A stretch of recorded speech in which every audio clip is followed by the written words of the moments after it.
नमस्कार दोस्तों। एक बार फिर से आप सभी का टू द पॉइंट चैनल में स्वागत है। दोस्तों, आज के इस क्लास में UP triple S C PET exam के लिए भारतीय राष्ट्रीय आंदोलन के अंतर्गत क्रांतिकारी आंदोलन तथा उग्र राष्ट्रवाद का उदय से संबंधित टॉप 20 मोस्ट इंपॉर्टेंट प्रश्नों को देखेंगे। सबसे पहले थ्योरी सेक्शन को डिस्कस करेंगे, फिर उसी से संबंधित ऑब्जेक्टिव प्रश्न को सॉल्व करेंगे। देखिए दोस्तों, क्रांतिकारी आंदोलन तथा उग्र राष्ट्रवाद का उदय आपके सिलेबस में दिया गया है, इसलिए आप लोग इस क्लास को पूरा ध्यान से देखिए। लास्ट में 20 प्रश्नों का टेस्ट जरूर दीजिए। तो चलिए शुरू करते हैं। सबसे पहले थ्योरी सेक्शन को डिस्कस करते हैं। देखिए दोस्तों, क्रांतिकारी गतिविधियों की दृष्टि से 1893 का वर्ष महत्वपूर्ण था। नासिक में चापेकर बंधुओं ने एक गुप्त संस्था society for the removal of obstacles to the Hindu religion स्थापित की थी। किसने? चापेकर बंधुओं ने।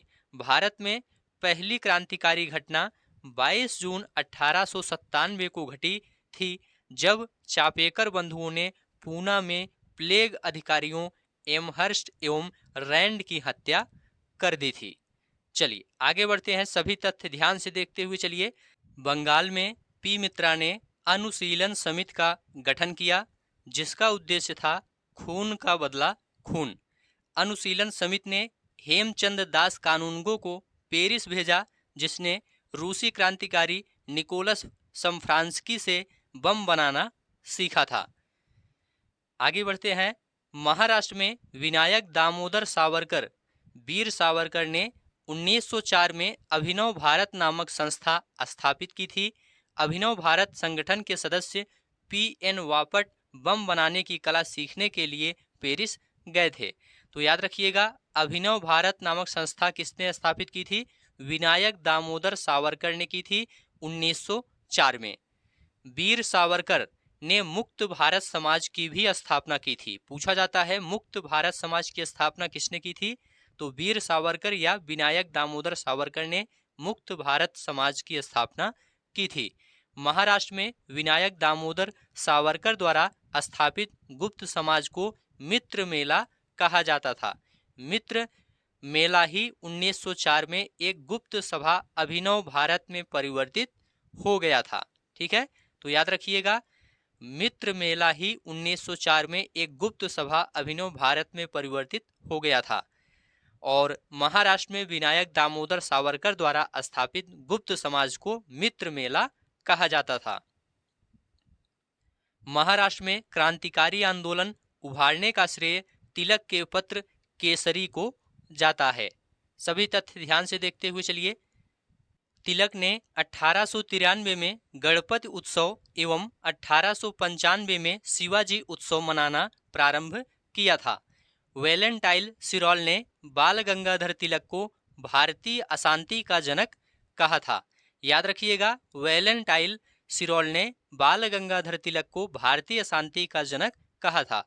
महाराष्ट्र से क्रांतिकारी पत्र काल का संपादन परांजपे ने किया था।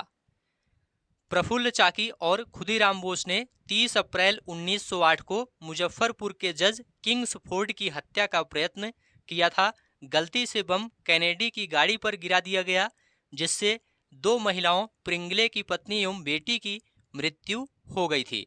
याद रखिएगा, प्रफुल्ल चाकी और खुदीराम बोस ने 30 अप्रैल 1908 को मुजफ्फरपुर के जज किंग्सफोर्ड की हत्या का प्रयत्न किया था। इसके बाद प्रफुल्ल चाकी ने आत्महत्या कर ली और खुदीराम बोस को 18 वर्ष की अवस्था में 11 अगस्त 1908 को फांसी दे दी गई। खुदीराम बोस बंगाल के क्रांतिकारियों के युगांतर दल के सक्रिय सदस्य थे। युगांतर दल के नेता बारेंद्र कुमार घोष थे। चलिए आगे बढ़ते हैं। 1910 में मध्य भारत के छत्तीसगढ़ में बस्तर विद्रोह हुआ था। याद रखिएगा, 1910 में मध्य भारत के छत्तीसगढ़ में बस्तर विद्रोह हुआ था। यह मध्य भारत की बस्तर रियासत में ब्रिटिश राज के खिलाफ एक आदिवासी विद्रोह था। गदर पार्टी गुलाम भारत को अंग्रेजों से स्वतंत्र कराने के उद्देश्य से बना एक संगठन था। गदर पार्टी गुलाम भारत को अंग्रेजों से स्वतंत्र कराने के उद्देश्य से बना एक संगठन था। इसकी स्थापना 1 नवंबर 1913 को सैन फ्रांसिस्को, संयुक्त राज्य अमेरिका में हुआ था। इस आंदोलन के प्रमुख नेता लाला हरदयाल थे तथा इसके अध्यक्ष सोहन सिंह भाकना थे। अप्रैल 1916 में तिलक तथा सितंबर 1916 में एनी बेसेंट ने होम रूल लीग की स्थापना की थी। चलिए आगे बढ़ते हैं। सचिंद्र नाथ सान्याल, राम प्रसाद बिस्मिल, चंद्रशेखर आजाद ने 1924 में कानपुर में क्रांतिकारी संस्था हिंदुस्तान रिपब्लिकन एसोसिएशन का गठन किया था। कब? 1924 में। हिंदुस्तान रिपब्लिकन एसोसिएशन द्वारा 9 अगस्त 1925 को लखनऊ सहारनपुर संभाग के काकोरी स्थान पर ट्रेन में डकैती कर सरकारी खजाना लूट लिया गया। यह घटना काकोरी कांड के नाम से जाना जाता है। 9 अगस्त 1925 को काकोरी घटना हुई थी। सरकारी खजाना लूटने का विचार राम प्रसाद बिस्मिल का था। काकोरी मामले में पकड़े जाने के बाद अशफाक उल्ला खान को फैजाबाद जेल में रखा गया था। याद रखिएगा, अशफाक उल्ला खान को फैजाबाद जेल में रखा गया था। काकोरी षड्यंत्र में राम प्रसाद बिस्मिल, अशफाक उल्ला खान, रोशन सिंह और राजेंद्र लाहिड़ी को फांसी दे दी गई। हाल ही में उत्तर प्रदेश सरकार ने काकोरी कांड का नाम बदलकर काकोरी ट्रेन एक्शन कर दिया है। इसे भी आप लोग याद रखिएगा। 1928 में भगत सिंह, चंद्रशेखर आजाद ने दिल्ली स्थित फिरोज शाह कोटला मैदान में हिंदुस्तान सोशलिस्ट रिपब्लिकन एसोसिएशन की स्थापना की थी। 1928 में भगत सिंह, चंद्रशेखर आजाद ने दिल्ली स्थित फिरोज शाह कोटला मैदान में HSRA की स्थापना की थी, जिसे हिंदुस्तान सोशलिस्ट रिपब्लिकन एसोसिएशन कहा जाता है। पब्लिक सेफ्टी बिल पास होने के विरोध में 8 अप्रैल 1929 को बटुकेश्वर दत्त एवं भगत सिंह ने केंद्रीय विधानमंडल में बम फेंका। क्रांतिकारियों ने अपने परिचय में कहा था कि उनका मकसद किसी की जान लेना नहीं, बल्कि बहरे कानों तक अपनी आवाज पहुंचाने के लिए है। तो बटुकेश्वर दत्त एवं भगत सिंह ने केंद्रीय विधानमंडल में बम फेंका था। कब? 1929 में। जतिन दास अपराधियों के रूप में नहीं बल्कि राजनैतिक कैदियों के रूप में इलाज की मांग करते हुए 64 दिन के उपवास के बाद 13 सितंबर 1929 को इनकी मृत्यु हो गई थी। जतिन दास HSRA के क्रांतिकारी थे। उन पर भी लाहौर षड्यंत्र केस का मुकदमा संयुक्त रूप से चल रहा था। बंगाल के प्रसिद्ध क्रांतिकारी मास्टर सूर्यसेन के नेतृत्व में 1930 में चटगांव शस्त्रागार धावा बोला गया था। याद रखिएगा, सूर्यसेन के नेतृत्व में चटगांव शस्त्रागार धावा बोला गया था। चंद्रशेखर आजाद 27 फरवरी 1931 को पुलिस मुठभेड़ में इलाहाबाद के अल्फ्रेड पार्क में शहीद हुए थे। लाला लाजपत राय की मृत्यु से सारा देश उत्तेजित हो गया था। चंद्रशेखर आजाद, सुखदेव, भगत सिंह, राजगुरु और अन्य क्रांतिकारियों ने उनकी मौत का बदला लेने का निर्णय लिया था। उन्होंने 17 दिसंबर 1928 को ब्रिटिश पुलिस के अफसर सैंडर्स की गोली मारकर हत्या कर दी थी। आगे बढ़ते हैं। सैंडर्स की हत्या के आरोप में भगत सिंह, सुखदेव और राजगुरु को 23 मार्च 1931 को फांसी की सजा दी गई थी। याद रखिएगा, 23 मार्च 1931 को फांसी की सजा दी गई थी भगत सिंह, सुखदेव और राजगुरु को। क्रांतिकारी भगवती चरण बोहरा ने बम का दर्शन, द फिलॉसफी ऑफ द बम नामक प्रसिद्ध लेख लिखा है। इसे भी आप लोग याद रखिएगा। भारत के भीतर और बाहर दोनों में क्रांतिकारी की सक्रिय भूमिका निभाने वाले एकमात्र भारतीय राजकुमार राजा महेंद्र प्रताप थे। इनका जन्म 1 दिसंबर 1886 को मुरसान में हुआ था। इनके पिता राजा घनश्याम सिंह थे। चलिए आगे बढ़ते हैं। अब यहाँ से दोस्तों टॉप 20 ऑब्जेक्टिव प्रश्न को देखेंगे। आप लोग सभी प्रश्न ध्यान से देखिए और सभी प्रश्नों का उत्तर बताने का प्रयास करिए। 8 अप्रैल 1929 को भगत सिंह और किसने केंद्रीय विधानसभा में एक बम फेंका था? इसका उद्देश्य, जैसा कि उनके पत्रक ने समझाया था, मारना नहीं था बल्कि बहरे को सुनाना था। तो याद रखिएगा 8 अप्रैल 1929 को भगत सिंह और बटुकेश्वर दत्त ने केंद्रीय विधानसभा में एक बम फेंका था। यहाँ पर सी ऑप्शन राइट हो जाएगा। इनमें से कौन सा क्रांतिकारी संगठन काकोरी षड्यंत्र केस में शामिल था? तो याद रखिएगा हिंदुस्तान रिपब्लिकन एसोसिएशन क्रांतिकारी संगठन काकोरी षड्यंत्र केस में शामिल था। यहाँ पर डी ऑप्शन राइट है। सन 1915-16 में किसके नेतृत्व में दो होम रूल लीग शुरू हुई थी? तो याद रखिएगा एनी बेसेंट और लोकमान्य तिलक के नेतृत्व में दो होम रूल लीग शुरू हुई थी। यहाँ पर ए ऑप्शन राइट है। अगला प्रश्न है काकोरी मामले में पकड़े जाने के बाद अशफाक उल्ला खान को किस जेल में कैद किया गया था? काकोरी मामले में पकड़े जाने के बाद अशफाक उल्ला खान को किस जेल में कैद किया गया था? तो इसका जवाब है फैजाबाद जेल।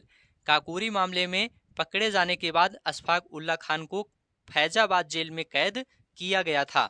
अगला प्रश्न है वर्ष 1910 में मध्य भारत में कौन सा विद्रोह शुरू हुआ था? तो याद रखिएगा बस्तर विद्रोह शुरू हुआ था। 1910 में मध्य भारत में बस्तर विद्रोह शुरू हुआ था। यहाँ पर बी ऑप्शन राइट है। अगला प्रश्न है चंद्रशेखर आजाद मुठभेड़ में कहाँ शहीद हुए थे? तो इसका जवाब है इलाहाबाद में शहीद हुए थे। यहाँ पर बी ऑप्शन राइट है। अगला प्रश्न है स्वतंत्रता सेनानियों भगत सिंह, सुखदेव और राजगुरु को कब फांसी की सजा दी गई थी? तो इसका जवाब है 1931 में। 23 मार्च 1931 को भगत सिंह, सुखदेव और राजगुरु को फांसी की सजा दी गई थी। यहाँ पर बी ऑप्शन राइट है। 1908 में मुजफ्फरपुर में न्यायाधीश किंग्सफोर्ड की हत्या करने का प्रयास किसने किया था? तो याद रखिएगा प्रफुल्ल चाकी और खुदीराम बोस। प्रफुल्ल चाकी तथा खुदीराम बोस ने मुजफ्फरपुर में न्यायाधीश किंग्सफोर्ड की हत्या करने का प्रयत्न किया था। यहाँ पर ए ऑप्शन राइट है। निम्न में से कौन एक भारतीय राष्ट्रीय आंदोलन में क्रांतिकारी नेता नहीं थे? देखिए दोस्तों भारतीय राष्ट्रीय आंदोलन के क्रांतिकारी नेता चंद्रशेखर आजाद, सूर्य सेन, भगत सिंह तीनों लोग थे, लेकिन गोपाल कृष्ण गोखले ये भारतीय राष्ट्रीय आंदोलन के क्रांतिकारी नेता नहीं थे। ये महात्मा गांधी के राजनीतिक गुरु थे। डी ऑप्शन राइट है। 1904 में किसने क्रांतिकारियों के गोपनीय समिति के रूप में अभिनव भारत समिति का गठन किया था? तो याद रखिएगा वीडी सावरकर ने अभिनव भारत समिति का गठन किया था। यहाँ पर ए ऑप्शन राइट है। गदर आंदोलन के नेता कौन थे? याद रखिएगा गदर आंदोलन के नेता लाला हरदयाल थे। यहाँ पर ए ऑप्शन राइट है। किस क्रांतिकारी द्वारा द फिलॉसफी ऑफ द बम्ब नामक प्रसिद्ध लेख लिखा गया था? तो याद रखिएगा भगवती चरण बोहरा द्वारा द फिलॉसफी ऑफ द बम्ब नामक प्रसिद्ध लेख लिखा गया था। अगला प्रश्न है अपराधियों के रूप में नहीं बल्कि राजनैतिक बंदियों के रूप में इलाज की मांग करते हुए किस क्रांतिकारी की जेल में 64 दिन उपवास के बाद मृत्यु हो गई थी? देखिए दोस्तों जतिन दास की मृत्यु जेल में 64 दिन उपवास के बाद हो गई थी। यहाँ पर ए ऑप्शन राइट है। अगला प्रश्न है मुक्त भारत समाज की स्थापना किसने की थी? याद रखिएगा मुक्त भारत समाज की स्थापना वीर सावरकर ने की थी। यहाँ पर सी ऑप्शन राइट है। अगला प्रश्न है भारत के भीतर और बाहर दोनों में क्रांतिकारी की सक्रिय भूमिका निभाने वाले एकमात्र भारतीय राजकुमार कौन थे? तो यहाँ पर आपका राइट आंसर है बी ऑप्शन राजा महेंद्र प्रताप। भारत के भीतर और बाहर दोनों में क्रांतिकारी की सक्रिय भूमिका निभाने वाले एकमात्र भारतीय राजकुमार राजा महेंद्र प्रताप थे। यहाँ पर बी ऑप्शन राइट है। अगला प्रश्न है महाराष्ट्र में विनायक दामोदर सावरकर द्वारा स्थापित गुप्त समाज को क्या कहा जाता था? तो याद रखिएगा गुप्त समाज को मित्र मेला कहा जाता था। महाराष्ट्र में विनायक दामोदर सावरकर द्वारा स्थापित गुप्त समाज को मित्र मेला कहा जाता था। यहाँ पर बी ऑप्शन राइट है। अगला प्रश्न है किसने प्रसिद्ध चिटगांव शस्त्रागार धावे को आयोजित किया था? देखिए दोस्तों, प्रसिद्ध चिटगांव शस्त्रागार धावे को सूर्य सेन ने आयोजित किया था। यहाँ पर बी ऑप्शन राइट है। अगला प्रश्न है, 1928 में हिंदुस्तान सोशलिस्ट रिपब्लिकन एसोसिएशन की स्थापना कहाँ हुई थी? तो याद रखिएगा, 1928 में हिंदुस्तान सोशलिस्ट रिपब्लिकन एसोसिएशन की स्थापना दिल्ली में हुई थी। यहाँ पर बी ऑप्शन राइट है। अगला प्रश्न है, काकोरी ट्रेन डकैती कांड के नायक कौन थे? याद रखिएगा, काकोरी ट्रेन डकैती कांड के नायक राम प्रसाद बिस्मिल थे। यहाँ पर ए ऑप्शन राइट है। अगला प्रश्न है, अंग्रेज पुलिस अफसर कैप्टन सैंडर्स किसके द्वारा गोली से मारा गया था? तो इसका जवाब है भगत सिंह। अंग्रेज पुलिस अफसर कैप्टन सैंडर्स भगत सिंह के द्वारा गोली से मारा गया था। यहाँ पर डी ऑप्शन राइट है। तो इस प्रकार से आज की यह क्लास यहीं पर समाप्त होती है। ये सभी प्रश्न आपके एग्ज़ाम के लिए काफ़ी ज़्यादा इम्पोर्टेंट हैं। उम्मीद है यह क्लास आपको अच्छा लगा है। अच्छा लगा है तो चैनल को सब्सक्राइब करिए, दोस्तों में शेयर करिए और कमेंट में लिखकर ज़रूर बताइए।